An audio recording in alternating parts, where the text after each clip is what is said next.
샬롬 샬롬 샬롬 샬롬 샬롬 샬롬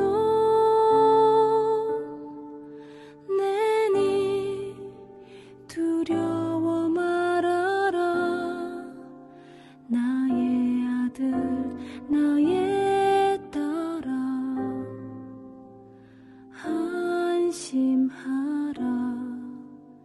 샬롬 샬롬 샬롬 샬롬 샬롬 샬롬 나의 평안을 주노라 세상과는 다른 평안 두려워 마라 샬롬.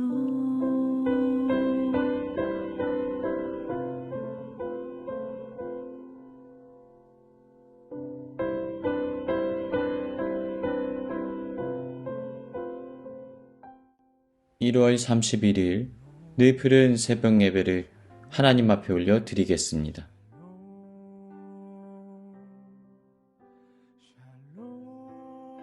시편 22편의 말씀을 중심으로 해서 하나님의 은혜를 나누도록 합니다.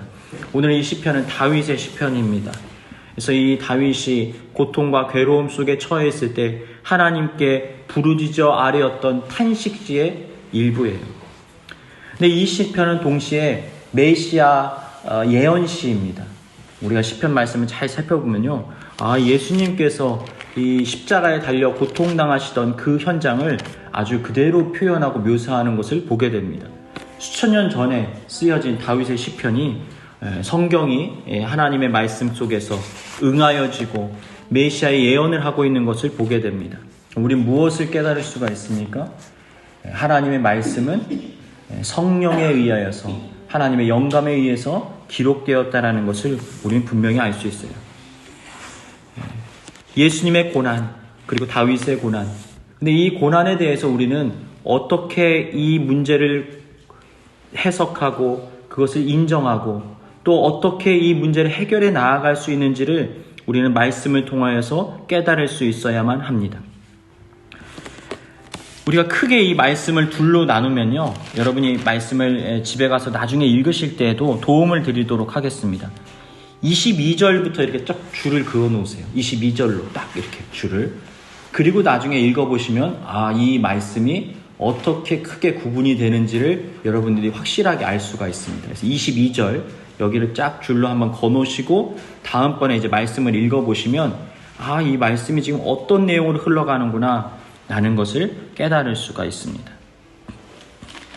자, 이제 우리가 말씀을 쭉 보도록 합니다. 1절 말씀 보니까요, 다윗이 부르짖는 거예요. 내 하나님이여 내 하나님이여 어찌 나를 버리셨나이까? 어찌 나를 멀리하여 돕지 아니하시오며 내 신음소리를 듣지 아니하시나이까? 지금 다윗이 얼마나 고통 가운데 괴로워하고 있는지 그가 그 고통을 견딜 수가 없는 거예요.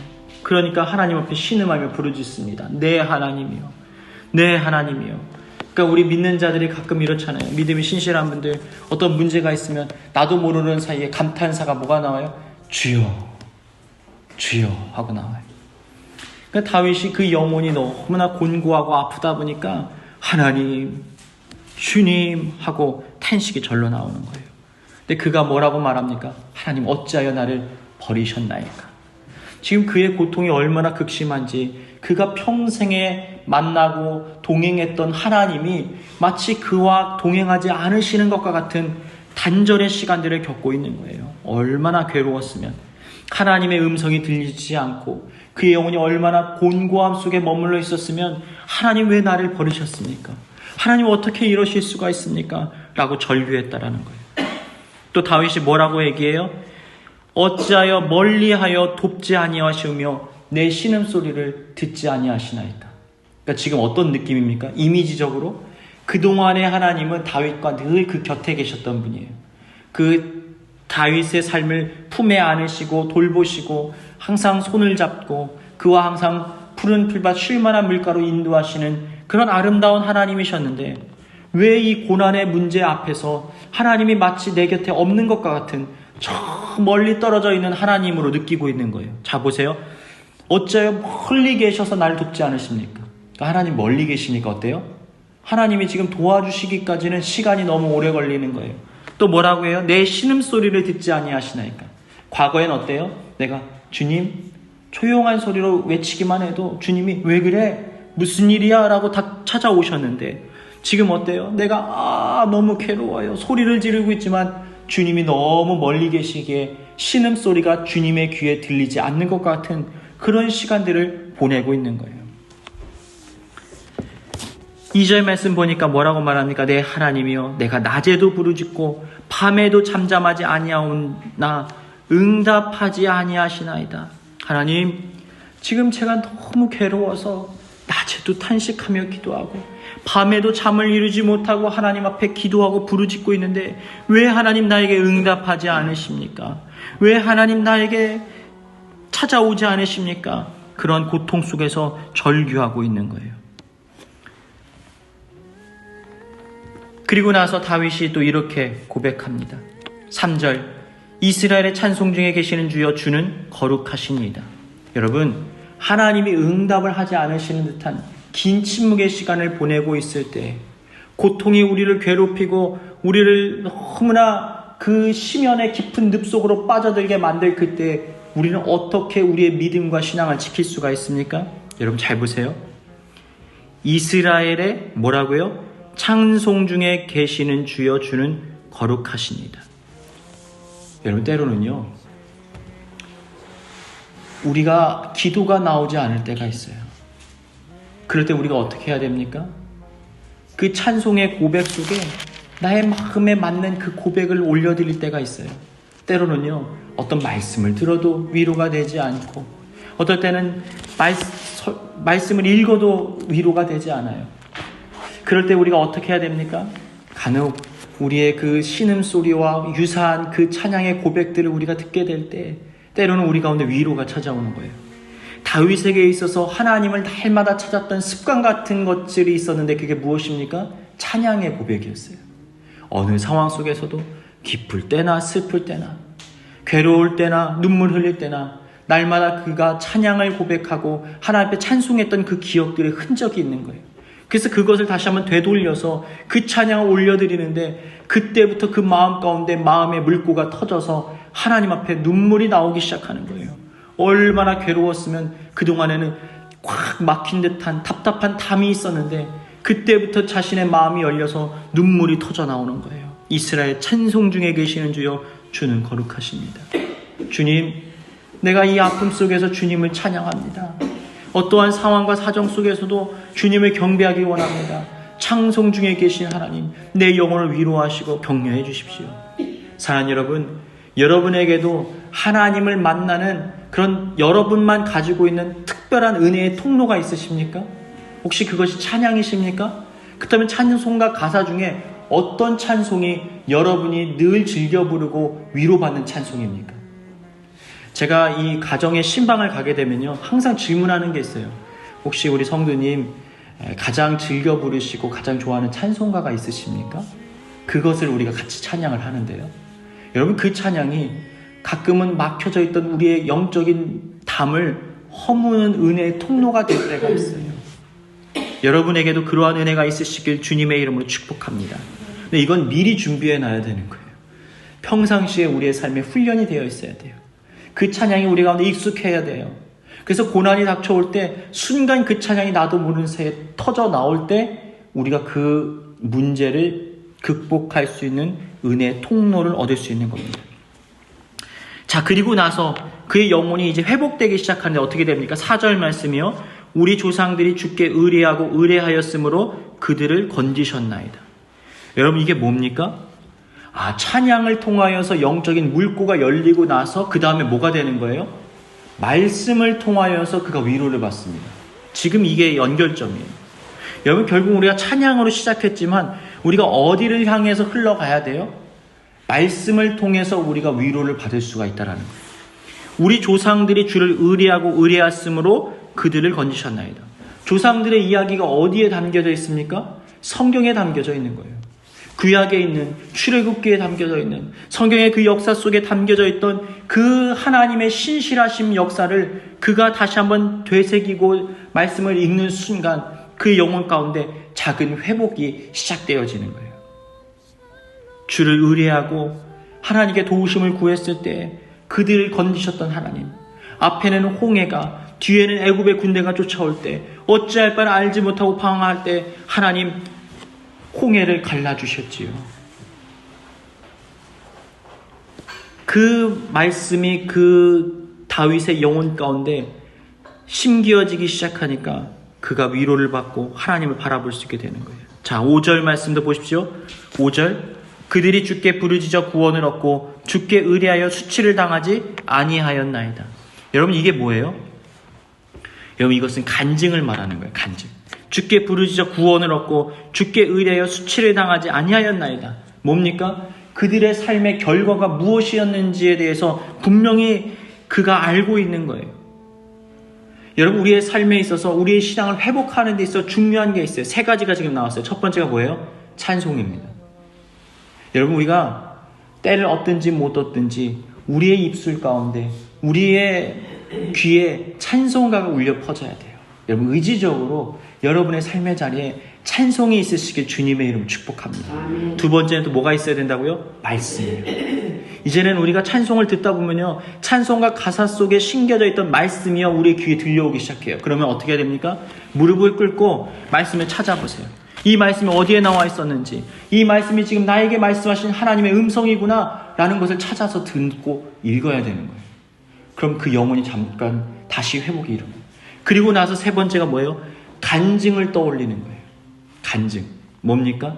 지난날 나의 삶에 일을 행하셨던 하나님, 나의 믿음의 조상들, 나의 아버지 어머니에게 만나셨던 그 하나님, 믿음의 선배들이 만났던 하나님에 대해서 다시 한번 상기해 보는 거예요. 아, 이런 역경들 다 있었어. 어머니가 눈물 흘리며 그 고통 중에 신음하며 찬송가 가사를 부르며 그 골방 안에서 눈물 뿌리며 기도할 때 하나님이 응답하셨지, 그 하나님이 나의 하나님이지 라고 지금 다윗이 다시 한번 그 말씀을 되새기고 기억하는 거예요. 그러므로 인하여서 그가 지금 이 문제의 상황 속에서 하나님을 바라볼 수 있는 영적인 눈이 회복되어지는 것입니다. 자, 그런데 문제의 상황은 어떻습니까? 문제의 상황은 어때요? 문제의 상황은요, 다윗을 완전히 짓밟아 놓았어요. 6절 말씀 한번 보십시오. 나는 벌레요 사람이 아니라 사람의 비방거리요 백성의 조롱거리인다. 여러분, 얼마나 그의 인격이 망가지고 그 충격으로 인하여서 부서져 버렸으면 그가 스스로 말하기를 나는 벌레라는 거예요. 나는 벌레 같은 존재라는 거예요. 사람이 밟아도 아무런 그런 감정을 느끼지 못하는 하찮은 벌레 같은 존재가 바로 나 자신이라는 것을 스스로 고백하는 거예요. 나는 벌레요 사람이 아니라. 그리고 그가 말합니다. 사람의 비방거리요 백성의 조롱거리니이다. 그가 얼마나 인격적으로 사람들에게 비방을 당하고 모욕을 당했는지 자기 스스로 생각하기에도 너무나 초라하고 보잘것없는 거예요. 여러분, 이런 인생의 밤이 우리의 삶에 찾아올 때가 있어요. 그런 고통과 괴로움 속에 머물 때가 있어요. 모든 주변의 사람들이 나를 조롱하고 나의 이야기를 하고 험담을 합니다. 7절, 나는 보는 자는 다 나를 비웃으며 입술을 비죽거리고 머리를 흔들며 말하되 그가 여호와를 의탁하니 구원하실걸, 그가 기뻐하시니 건지실걸 하나이다. 지금 어디까지 흘러가는 거예요?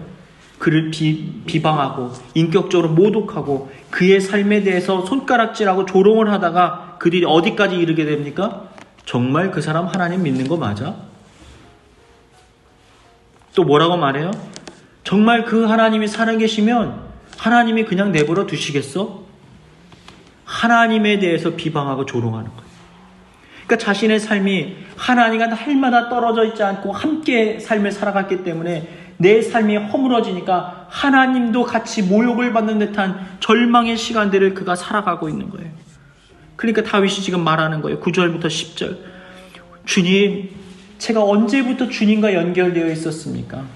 어머니의 뱃속에 있을 때부터 내가 주님과 함께였습니다.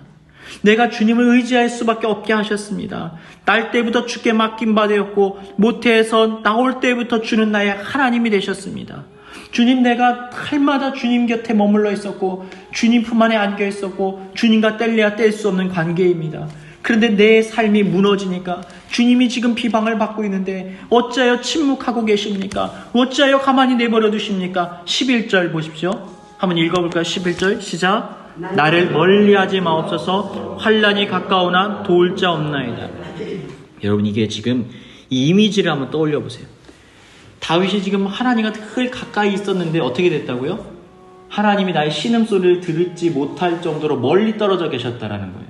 근데 지금 11절에도 여전히 얘기하고 있죠. 나를 뭐하지 마소서? 멀리하지 마소서. 그리고 환난이 어떻게 했다고요?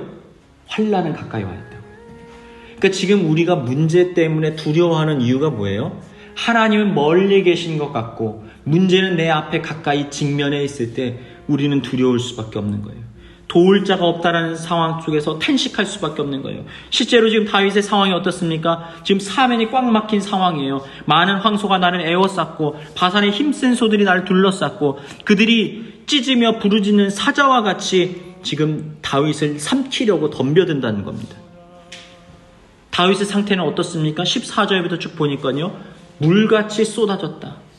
뼈가 어그러졌고 마음은 밀랍같이 녹았으며 힘은 말라 질그릇 조각 같고 혀는 입천장에 붙었고 죽음의 진토 가운데 붙었나이다. 개들이 나를 에워싸고 악한 무리가 둘러싸 내 수족을 찔렀나이다. 그러니까 뼈가 완전히 드러난 거예요. 지금 이건 뭐냐면 이 이미지가 시체의 이미지입니다. 물같이 쏟아졌다. 뭡니까? 이 시체가 죽으면요, 사람이 죽으면요, 부패하기 시작하고요, 거기서 물이 나오기 시작하잖아요. 지금 그 이미지입니다. 뼈가 어그러졌다. 뼈가 다 부서져 버린 거예요. 마음이 밀랍 같아서 속에서 녹았다. 이게 뭡니까? 속에서부터 그 내장이 다 녹아 흐르는 걸 말하는 거예요. 그리고 시간이 지나니까 이 뜨거운 태양볕에 모든 것들이 바짝바짝 말라가기 시작합니다. 그 결국은 흙으로 사라져버리는 다윗의 모습을 지금 표현하고 있는 거예요. 살이 다 흙이 되어서 날아가 버리니까 지금 뭐만 남아요? 뼈 조각만 남는 그 다윗의 모습. 그러니까 이 인생의 끝을 말하는 거예요. 더 이상 소망이 없고 희망을 찾아볼 수 없는 절망적인 상황 속에 그가 머물러 있었다라는 겁니다. 자, 그리고 나서 20절과 21절 말씀 읽어보겠습니다. 20절과 21절. 자, 시작. 내 생명을 칼에서 건지시며 내 유일한 것을 개의 세력에서 구하소서. 나를 사자의 입에서 구하소서. 여기까지입니다. 딱 여기까지예요. 마지막 탄식 다윗의 고백이에요. 하나님, 저를 불쌍히 여겨주세요. 저는 이제 끝난 거예요. 저에겐 더 이상 소망이 없어요. 그런데 그 반전이요, 이 한 절이 끝이 나기 전에 일어나기 시작합니다. 그 다음 말씀 읽어보겠습니다. 시작. 주께서 내게 응답하시고 들수의 뿔에서 구원하셨도다. 22절도요. 내가 주의 이름을 형제에게 선포하고 회중 가운데서 주를 찬송하리로다. 23절도 읽어보겠습니다. 시작. 여호와를 두려워하는 너희여 그를 찬송할지어다. 야곱의 모든 자손이여 그에게 영광을 돌릴지어다. 너희 이스라엘 모든 자손이여 그를 경외할지어다. 아멘. 지금 어떤 내용이 일어났습니까? 다윗의 그 입술에 그 절규와 같은 절망과 같은 그 신음소리가 끝이 맺기도 전에 어떤 일이 일어난 거예요? 응답이 일어난 거예요. 하나님이 역사하신 거예요. 하나님이 그 입술의 고백을 찬송으로 바꿔주셨다라는 것입니다. 사랑하는 여러분, 우리 하나님은 이러한 하나님이십니다. 우리의 신음소리가, 우리의 탄식소리가 땅에 떨어지기 전에 하나님께서는 우리의 신음을 기쁨의 찬양으로 바꿔주시는 분이십니다. 믿으시길 주님의 이름으로 축복합니다. 우리는 그러한 하나님을 믿고 신뢰하고 의지하고 있어요. 다윗은 지금 그런 하나님을 만나고 난 이후에 자신의 찬양이 바뀌는 것을 있는 그대로 시편 22편에 표현하고 있는 거예요. 나를 사자의 입에서 구하소서. 주님, 나는 다 죽은 존재입니다.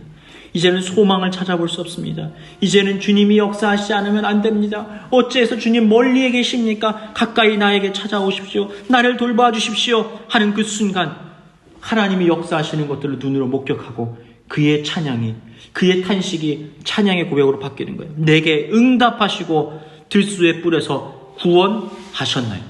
구원하셨다는 거예요.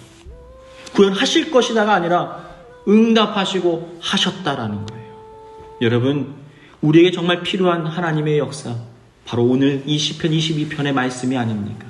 주님, 머뭇거리지 마시고 지금 역사여 주옵소서. 지금 일하여 주옵소서. 주님, 우리 가운데 은혜를 베풀어 주옵소서. 하나님의 응답의 역사가 여러분의 삶에 넘쳐나시길 주님의 이름으로 축복합니다. 자, 24절 말씀 한번 봅시다. 24절 한번 읽어볼까요? 시작.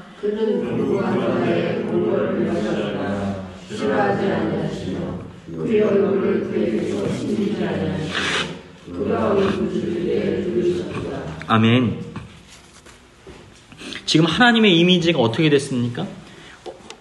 고난이 있을 그때에는 멀리 계신 하나님이, 내가 신음을 하고 탄식을 하고 소리를 지르고 난이나 반이나 하나님 도와주세요 하는데 저 멀리 계셔서 듣지 않으시는 하나님이셨는데 지금 어떤 하나님이에요? 곤고한 자의 멸시를 싫어하거나 내버려두지 않으시고 그의 얼굴을 그에게 숨기지 않으시고 울부짖을 때 들으셨도다. 이 무슨 얘기입니까? 그의 얼굴을 그에게 숨기지 아니하셨다. 하나님께서 그 얼굴을 그 곁에 가까이 되셨다는 거예요. 하나님의 얼굴이 가까이 보일 정도로 하나님이 다윗의 곁에 머물러 계신다는 거예요. 그리고 울부짖을 때 들으셨다는 거예요. 이제는 다윗이 작은 신음을 내질러도 하나님께서 들으실 정도로 가까이에 지금 다윗과 함께 머물러 계시다라는 거예요. 그래서 그가 이렇게 얘기합니다. 25절, 나의 찬송은 주께로부터 온 것이니 주를 경외하는 자 앞에서 나의 서원을 갚으리이다.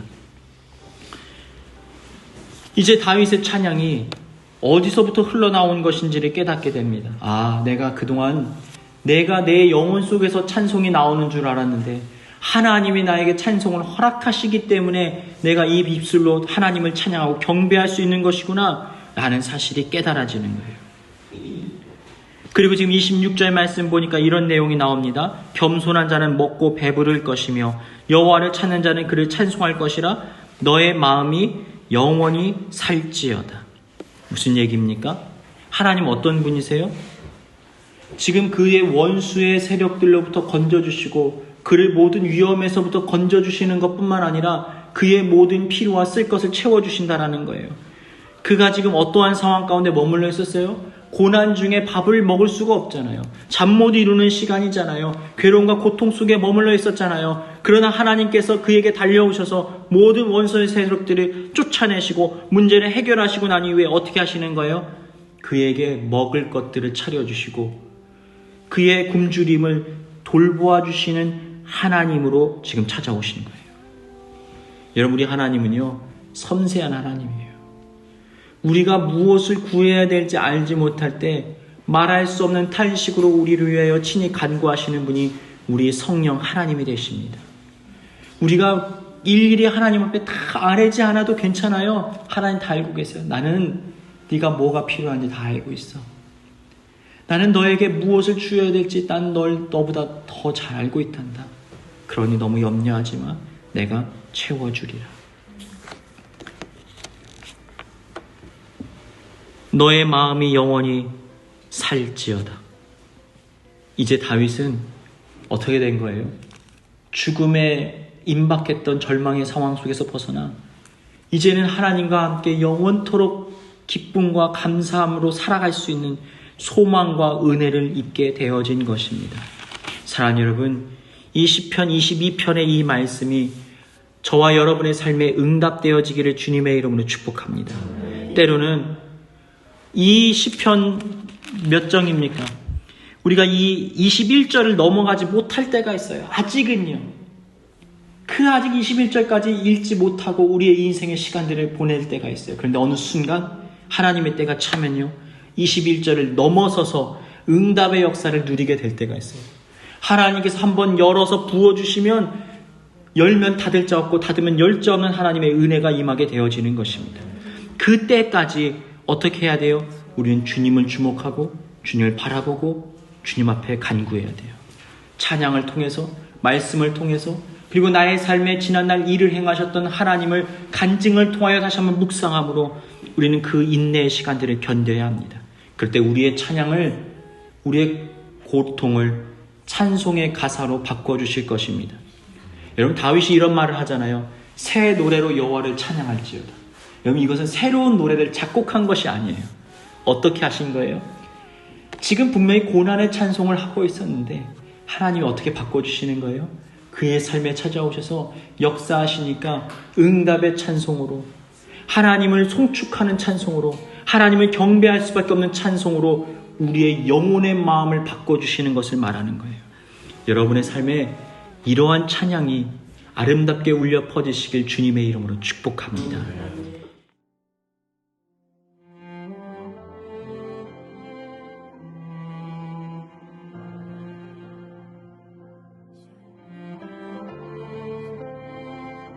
교회에 주신 공동의 기도 제목을 가지고 다 같이 기도합니다.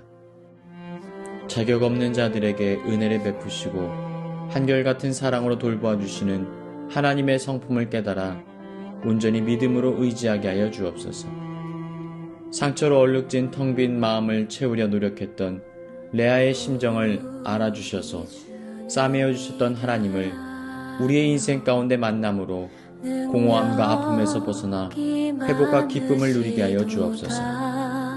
우리 늙은 교회 가운데 죽었던 모든 것이 다시 살아나는 부흥의 역사 임하게 하여 주옵소서. 다 같이 기도하겠습니다. 인자는 영원하도다. 상한 자들 고치시며 상처를 싸매시도다. 별들의 수를 세시며 이름을 붙이셨도다.